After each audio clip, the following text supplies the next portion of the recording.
Amarira kugwa igihumura no kwicurikira bagakwa kwita mu muriro nivyo biriko birigaragaza mu rugamba rutoroshe rwo kuzimya umuriro wadutse mw'isoko ya Kinama mu gisagara ca Bujumbura. Uwo muriro gushika n'ubu nturamenyekana inkomoko yaho, gusa abajejwe intwaro n'umutekano bari kumwe n'abanyagihugu hamwe n'abadandaza mu bikorwa vyo kuzimya umuriro wadutse kuva mu gatondo ko kuri uno munsi igenekerezo y'indwi Rusama uyu mwaka w'ibihumbi 2026. Ikibonekeza n'ubwinshi bw'abasuma bariko bagaragaza kwikikamukiza kugira ngo basahure ibitarashikirwa n'umuriro, ariko kandi hari n'abandi bariko barafatanya cyane mu kurokora ibidandazwa bitarashikirwa n'uwo muriro. Gushika ubu uwo muriro uri kuragabanuka bimwe biboneka gusa, kandi nanone igipolisi cy'u Burundi cyamaze kuhashika ibiduga bizimya umuriro, yoba ivyavuye ku kibuga c'indege citiriwe Melchior Ndadaye, ivyavuye mu gisirikare cy'u Burundi FDB ndetse n'ibindi bitandukanye nivyo biriko birakogwa mu gihe kandi n'abapolisi batandukanye bo mu nzego nkuru harimo n'umuvugizi w'ubushikiranganje w'intwaro hagati mu gihugu n'iterambere rusangi Petero Nkurikiye nawe yoba yamaze kuhashika. Nitekana umunezero ntangere vyo gusubira kubana namwe banywanyi bacu mubana natwe mu makuru n'ibiganiro vya misi yose tubandanya gushikiriza kuri nombonesha kuri yacu kandi yanyu Muhuza TV. Uyu mwanya tugiye kubageza amakuru biriko biravugwa bigezwe ko muri kano kanya ngaha mu gihugu c'u Burundi, akaba ari amakuru tuzagoruka hanini ko biriko biravugwa mu bisata bitandukanye nimo nk'igisata ca politike n'umutekano ndetse n'igisata c'intwaro ibereye. Muri kano kanya biravugwa ko mu makuru duhejeje kuronka kandi nanone ari mu makuru aciye ku masonga ngaha mu gihugu c'u Burundi nuko mu Kinama i Bujumbura kw'isoko yaho hadutse umuriro mwinshi cyane ndetse n'ivyononekaye bikaba bivugwa ko ari vyinshi cyane.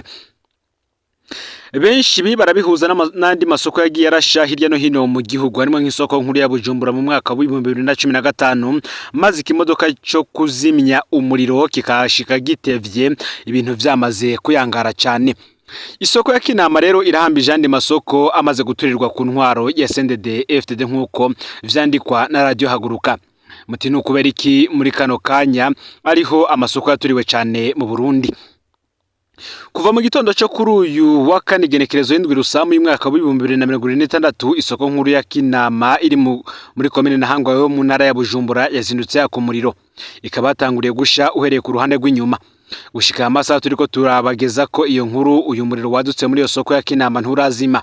Abadandaza bakaba bariko barahungisha ibintu vyabo naho nyene bitariko biroroha kuko hari n'abariko baribwa ibintu vyabo bitewe n'akajagari kariko kararangwa muri iyo soko. Nubwo biruko abajejwe umutekano bari bahashitse ku bwinshi, aho mwishiramwe ritabara imbabare Croix Rouge baje gutabara imodoka kuzimya umuriro niho iri, ariko vyanse ko umuriro ugabanuka ahubwo guma wihereza izindi impande z'iyo soko. Ni mu gihe abadandaza cyo kimwe n'abandi banyagihugu bahari baremeza ko babonye umuriro waduka mu ruhande rudandarizwamwe amavuta ngo uca urarandagata no mu zindi impande harimwo aho badandariza amasakoshi, ibirato ndetse n'impuzu. Benshi rero bakavuga ko iki kiza cy'umuriro kiriko kiraduka ngaha mu gihugu c'u Burundi gishobora gukwegera igihugu cyane kubirabana n'ubutunzi, kuko nimba mu misi haraturiwe kambi yabaze ku Musaga kuri munsi hakaba hahiye isoko, abandi barabihuza nuko mbere imiriro ishobora gufata n'ibindi bice bitandukanye vy'igihugu cyane iyo bivy'umutekano ndetse n'ibirabana n'iterambere ry'igihugu. Umwe mu banyamakuru bakorera ikinyamakuru cigenga yaganiriye n'uruganda rwacu kubijanye n'imikenyero ya politiki ibera mu bimenyesha makuru, akavuga ko yahoze mu mugambwe utavuga rumwe na CNDD FDD mu mwaka wa 2010 gusa ngo umunsi umwe umugenzi we yaramuhujije na Hussein Rajabu. N'umunyanyuza akomeye mu bijanye no kwandika inkuru mu Gifaransa, Icongereza ndetse n'ikirundi. Tumaze kuyaga katari gake yatubwiye ko we na Hussein Rajabu bahuye akamwiganira ivy'ubwo buhinga bwiwe mu mwuga wo kumenyesha amakuru, aho baciye bamusabira akazi mu kinyamakuru cyanze gikukira igihugu kimwe cabura yacandika inkuru mu Gifaransa. Sivyo gusa kandi kuko ngo bongeye kumusabira akazi mu kindi kinyamakuru cegukira leta ya Nkurunziza kugira ngo bikunde bamuhaye umutegetsi aja kumwerekana mu barongo ico kinyamakuru nk'umunyamakuru yahora akorera abatavuga rumwe n'ubutegetsi yishikanye akazi akaronka cyo. Ico gihe mwibanga ntangere yakorera ibinyamakuru bitatu, kimwe cyo hanze na kimwe c'abatavuga rumwe n'ubutegetsi hamwe n'ico cegukira leta. Intumbero yuko gukora atandukanye ari umwe kwari kugira ngo vyorohe kwacisha amakuru bivanye n'abo Hussein Rajabu yaba ashaka guha ubutumwa. akavuga ko hariho umunsi umwe Hussein Rajab yaje mu nama na bamwe mu batavuga rumwe n'ubutegetsi. Benshi mu bari bayirimo bifuza ko ari igikorwa cya gisirikare gikenewe gukorwa mu Burundi n'abagwanya ubutegetsi. Intara bategekanya kugabamwo igitero yari igwiriyemwo abasirikare n'abapolisi bayoboka Hussein Rajab ariko mwibanga. We ntiyashaka rero ko aho hantu hategwa, kandi ntiyashaka ko abo bari kumwe bamenya ko abo bajejwe umutekano ari abayoboke biwe. Vyongeye kandi ntiyashaka kwereka abandi ko iyo ngingo atayishigikiye kuko baca bashaka kumenya impamvu. Yaciye yikora kuri wa munyamakuru amuha amakuru yose ajanye na ya nama y'abatavuga rumwe n'ubutegetsi abari bayirimwo aho yabereye n'ico bapfunditse. Acabwira wa munyamakuru mu kwandika iyo nkuru ko yoshiramwe amajambo menshi amuryoza cyane kugira ntihagire ukeka ahazananye iyo nkuru. Vyongeye kandi bitume inkuru nziza ryoherwa kuko yarakunda ubaho Rajab. Wa munyamakuru amaze gutegura iyo nkuru yaciye yereka abategetsi bo hejuru mu biro vy'umukuru w'igihugu, ababwira ko yahawe n'umuntu yegereye abatavuga rumwe n'ubutegetsi mugabo ariyo nka maneko. Vyatumye ubutegetsi bumwizera cyane bamuha kuja mu muguda asanzwe kumenyekanisha amakuru mu biro vy'umukuru w'igihugu. Bwakeye kabiri iyo nkuru iboneka mu binyamakuru vy'iperereza ry'u Burundi. Bamwe bari muri ya nama bose baguye mu gahundwe, mbere batangura kwihanganisha Hussein Rajab kuko ari we yari yavuzwemo cyane kandi nabi. Nawe aca basaba guhagarika wa mugambi w'igitero kuko baza bamaze kumenyekana, anababwira ko boba barabangira kubonana gushika hamenyekanye umuhemu abarimwo. Uwundi munsi bamwe mu bategetsi bari begereye Hussein Rajab Nkurunziza yabakoresheje inama, ababwira ko yifuza ko hari abatavuga rumwe n'ubutegetsi bagandagurwa abandi batabwe mu mvuto. Babategetsi bavyongorera Hussein Rajab, nawe vuba na bwangu aca bimenyesha wa munyamakuru kugira ngo bicishe muri ca kinyamakuru cyo hanze hamwe no muri ca kindi kitavuga rumwe n'ubutegetsi. Inkuru zimaze kuja habona uwo mugambi wa Nkurunziza uburahagaze, bica bituma bamwe muri abo batavuga rumwe n'ubutegetsi bagirirwe nabi, bemererwa ubuhungiro vyihuse mu bihugu vya Buraya.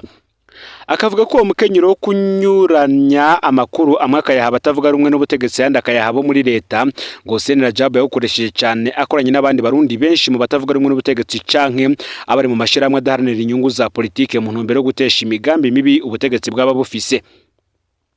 Akavuga ko hariho bamwe mu bategetsi azi neza ko aribo bene imbuga zimwe zandika amakuru y'ibanga ava mu butegetsi bakabigira nkana bikitwa ko ari amakuru yatorotse ubutegetsi ariko aribo babishatse ko aje habona mu ntumbero yo gutegura imitima abarundi kuba bigiye kuba. Akavuga ko hariho abatavuga rumwe n'ubutegetsi bahabwa amakuru n'abategetsi bakomeye mu nzego z'igihugu iyo bashaka guhanura umutegetsi runaka ko ivyarimwo yobireka canke iyo bashaka gukura mu mabango umutegetsi runaka bakitwaza ko yamaze gucafura kuko amakuru yiwe azwi n'isi yose bisabwa ko bamwimurira ahandi hantu nko kumunyegeza. Avuga ko hari igihe Hussein Rajab yabatanga makuru amashusho amajwi canke amafoto y'ivyabereye mu butegetsi ariko akababwira ko bobanza kubihinyanyura akabereka ivyo bakuramo kugira amashusho y'abantu bamwe akugwemwo. Akavuga ko rero igihe cyose havuzwe inkuru idasanzwe irimwe amabanga akomeye ikavugwa n'ibinyamakuru bitavuga rumwe n'ubutegetsi, ayo makuru aba yatanzwe n'abari muri ubwo butegetsi ariko bafise iyindi ntumbero ikomeye yatumye batanga ayo makuru bikitwa ko yabatorotse. Akavuga ko ikizobamenyesha urwo rukino ari inkuru izotangwa n'abatavuga rumwe n'ubutegetsi, bakavuga ko bahawe amakuru na bamwe mu bategetsi bakomeye bagaca bavuga ko ubutegetsi bwose bwapfuye. Uca bibaza ati ni gute CNDD-FDD ari inkozi z'ikibi ubutegetsi bwapfuye ariko ukemera guhabwa amakuru n'ababurimwo mugakorana. Akavuga ko biba bisa no gutegwa n'umuzi w'igiti maze kugira ntushike hasi ugasamwa n'umutumba wacu, ariko waba umuzi canke umutumba vyose ni cagiti nyene. Mu gusozera yavuze ko agira vunira akaguha biyumvira bihanitse. Ati umunsi umuntu yihweje neza arabona ko atamakuru akibahajanye n'imigambi y'abatavuga rumwe n'ubutegetsi no guhindura ibintu ngo ubu hose havugwa amakuru y'ubutegetsi gusa. Ati ubwa mbere ku ntwaro ya Nkurunziza havugwa amakuru y'ubwoko bubiri, amakuru avuga ibitagenda neza mu butegetsi hamwe n'amakuru ajanye n'integuro z'abatavuga rumwe nabwo ajanye n'ivyo bagamije gukora mu guhindura ibintu. Ati rero ufise ubwenge araza gutahura icoba carabaye, atahure ko vyakozwe n'abantu badasanzwe mu gutegura ibintu vy'ubwenge kuko baciye mu bijanye no kumenyesha amakuru. Twese twisanga duhanze amaso amakuru ava ku ruhande rumwe ngo gusa kandi afise iminyanyuro idasanzwe, benshi bavuga yuko ari imwe muzikunze gukoreshwa cyane n'abari mu butegetsi canke se abandi babatandukanye. Tukiri kuri ibi vyo kumenyesha amakuru, haravugwa ko ukumenyesha amakuru mu Burundi hagati y'uguhamagarira kugurura n'ingorane ziguma zibangamira umwidegemvyo yo kumenyesha amakuru. Mu gihe ku munsi wa kane igenekerezo ya Rusama, ukwezi kwa Rusama, igenekerezo ya kane ku kwezi kwa Rusama mu mwaka wa 2026 hahimbazwa umunsi mukuru w'ubwigenge bwo kumenyesha amakuru buhimbazwa. Buri wa gatatu Rusama, abakora mu bijanye no kumenyesha amakuru mu Burundi babandanya bagwiza ibisabo vyabo vy'uko bokoroherezwa mu kuronka amakuru no gukorana neza hagati y'abamenyesha amakuru n'inzego za leta. Ibujumbura, igisagara c'ubutunzi kirimo icicaro gikuru c'ishiramwe mpuzamakungu ONU, ibiro vy'abaserukira ibihugu vyabo hamwe n'inzego nkuru za leta, ikigo c'abamenyesha amakuru mu Burundi casavye ko hobaho gufashanya atakuvangura hagati y'abategetsi n'abakora umwuga wo kumenyesha amakuru. Mu gihe amakungu yashize ahabona icegeranyo c'umwaka w'2026 cerekana uko umwidegemvyo wo kumenyesha amakuru hagaze, casowe na Reporters sans frontières nkuko twabibagejeje ko makuru twigeze kubashikiriza. Mu kiganiro yahaye abamenyesha amakuru ku igenekerezo ya 30 ndamukiza uyu mwaka i Bujumbura, umukuru w'ico kigo Mireille Kanyange yibukije ko amakuru ari itunga rusangi. Asubiramwo amajambo umukuru w'igihugu c'u Burundi Evariste Ndayishimiye amaze kuvuga kenshi ashimangira uruhara rw'ibimenyesha amakuru. Yarasubiyemwo nk'amajambo kandi umukuru w'igihugu yavuze mu kwezi kwa Ruhuhuma umwaka wa 2021 afatiye ku civugo uti nitwoshika kure tutari kumwe n'ibimenyesha amakuru. Hamwe n'ijambo ryo kwigenekerezo ya mbere Kigara mu mwaka wa 2025 yashimangiye akamaro k'ibimenyesha amakuru mu guhindura imibano no guteza imbere igihugu c'u Burundi. Yishimikije ayo majambo rero, Mireille Kanyange yarerekanye ko hari ingeso mbi zo kudatanga amakuru zimwe ziboneka mu nzego za leta. Yari yamirije ukuntu abategetsi bamwe banka kwishura abamenyesha amakuru cyane abakora ibimenyesha amakuru vyigenga. Aha yagize ati umunyamakuru si umwansi w'igihugu, ahubwo n'umufasha ntasubirizwa mu guhindura imibano no mu guteza imbere ubutunzi n'imibano. Umukuru w'ico kigo c'abamenyesha amakuru yaranibajije kandi impamvu zituma bamwe mu ndongozi banka gutanga amakuru kandi afatwa nk'itunga rusangi. Yagarutse ku ivangura ribangamira abamenyesha amakuru benshi bakorera ibimenyesha amakuru vyigenga, asaba inzego za leta gutuma habaho uburenganzira bungana ku bijanye no kuronka amakuru ku bamenyesha amakuru bose atakuvangura. Iri jambo rishikirijwe kandi nyuma y'amasaha make hasohowe kwigenekerezo ya kuwa kane wa 30 ndamukiza icegeranyo c'umwaka wa 2026 cerekana ko ubwigenge bwo kumenyesha amakuru buhagaze ku isi, casohowe na Reporters sans frontières. Kubw'ico cegeranyo kibivuga Burundi bwarateye imbere ibibanza bitandatu, buva ku kibanza c'125 mu mwaka uheze bashika ku kibanza c'119 ku bihugu 180 muri uyu mwaka. Mu gisi yose iriko irasubira inyuma bidasanzwe mu bijanye n'ubwigenge bwo kumenyesha amakuru. Naho hariho iyo ntambwe, Reporters sans frontières ikavuga ko ikibanza cyo kumenyesha amakuru mu Burundi kikigoyagoya kandi kigihura n'intambamyi nyinshi, harimo kubura uburenganzira bukwiye bwo kuronka amakuru, igitsure kubamenyesha amakuru bamwe hamwe n'ingorane z'ubutunzi zibangamiye ibimenyesha amakuru vyinshi. Umwuga wo kumenyesha amakuru mu Burundi uracafise kandi ingaruka z'ingorane zo mu mwaka wa 2015 zatewe no kwiyamirizwa aho zari perezida Nkurunziza ku kwitoreza ikiringo kigira gatatu cateye imari. Ico gihe caranzwe n'iturirwa ry'ibimenyesha amakuru vyigenga vyinshi, guhunga kw'abamenyesha amakuru barenga 100 hamwe no kubandanya gukandamizwa ku bimenyesha amakuru vyigenga. Kuva ico gihe inzego za leta zarashizeho buhoro buhoro amategeko n'ingingo ziboneka nk'izibuza ubwigenge kubaharanira n'ubwigenge bw'abamenyesha amakuru. Abamenyesha amakuru benshi bakavuga ko ari icuka kibi cukutizerana no gutera ubwoba, aho umunyamwuga wese agerageje gukora yigenga yihuta gufatwa nk'umwansi w'igihugu. Mu gusozera, Mireille Kanyange yahamagariye abategetsi b'inzego zitandukanye gukorana n'ibimenyesha amakuru vyose vya leta n'ivyigenga, yibutsa kandi ko bose baterera mu iterambere no mu kubaka igihugu c'u Burundi. Sivyo gusa biriko biravugwa bigezwe ko ngaha mu gihugu c'u Burundi, ni mu gihe Musenyiho impunzi zicuruzwa zisaba uburenganzira bwo kugenda zitabangamiwe kugira ngo zibone uko zibaho. Mwikambi y'impunzi ya Musenyi iri muri komine Musongati mu ntara ya Burunga mu manuko bushira ubuseruko bw'igihugu, ikibazo cyo kwemererwa gutembera atantambamye ni ikibazo gikomeye mu butunzi bw'abanyagihugu. Iyo kambi kabirimwo hafi impunzi 22,000 z'abanyekongo. Igice kinini cazo kikaba gituzwe n'urudandazwa ruto mu kongereza imfashanyo ubu idakwiye kubera ubuzima bwazimvye. Mu kugira zive mu ikambi impunzi ngo zitegerezwa kuronswa uruhusha rwo gusohoka rutangwa n'intwaro. Ariko intahe nyinshi ziva muri iyo kambi zivuga ko uko kuronka urwo ruhusha bisigaye bigoye cyane bivuye ku bwinshi bw'abarurondera n'umwanya muremure wo kurindira. Bamwe mu mpunzi bemeza ko barindiriye iminsi myinshi mbere yo kuronka urwo ruhusha rwo kwiyunguruza.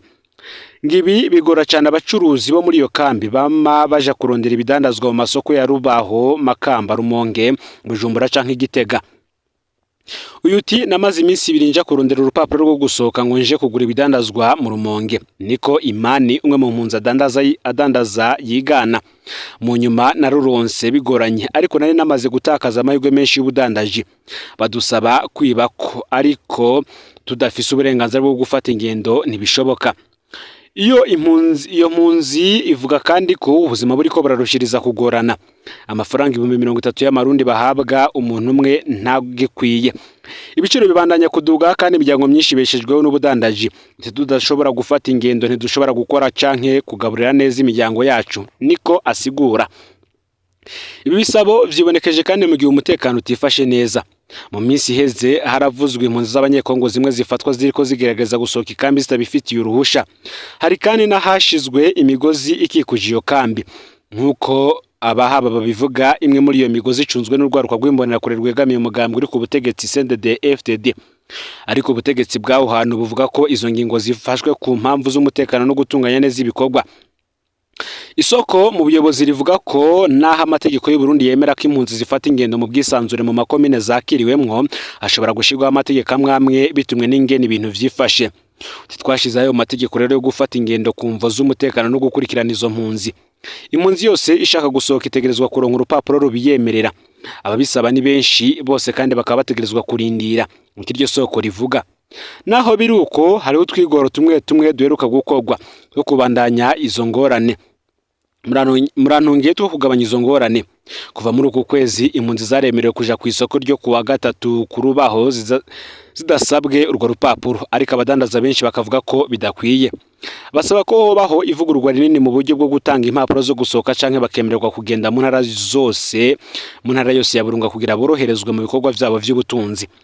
Ariko ico kibazo si cy'Umusenyi gusa. Mu makambi ya Bwagiriza na Kavumu ziri mu buseruko bw'igihugu, izindi mpambamye nazo ziridoga ku ntambamye nk'izo. Nkuko ibishinga intabi bivyerekana, hari abasaba impapuro basabwa gusiga nk'ingwati ikarata yabo ya Scope ikoreshwa mu guhabwa imfashanyo y'ibifungurwa vya PAME. Scope ni ikarata y'ubufasha yashizweho na PAMU hamwe na HCR ku mpunzi z'abanyekongo ziri mu Burundi. Uwo mugambi ufasha abaronka imfashanyo y'ibifungurwa mu ikambi, igatuma kandi no gutunganya imfashanyo bikorwa mu buryo butekanye kandi bworoshe. Ariko impunzi zikavuga ko gusiga iyo karata nk'ingwati bituma zishobora kubura imfashanyo y'ibifungurwa mu gihe zitevye kugaruka mu makambi. Ngaho rero amakuru yaragezwe ko muri kano kanya ufyonde subscribe canke sabone niba utarafyonda kugira ngo utoje ucikanwa nadushikiriza sangiza no makuru bagenzi aho bari kugira ngo nabo baje barashikirwa nabiriko biravugwa bigezwe ko no Mpuza TV Imana iba hezagire.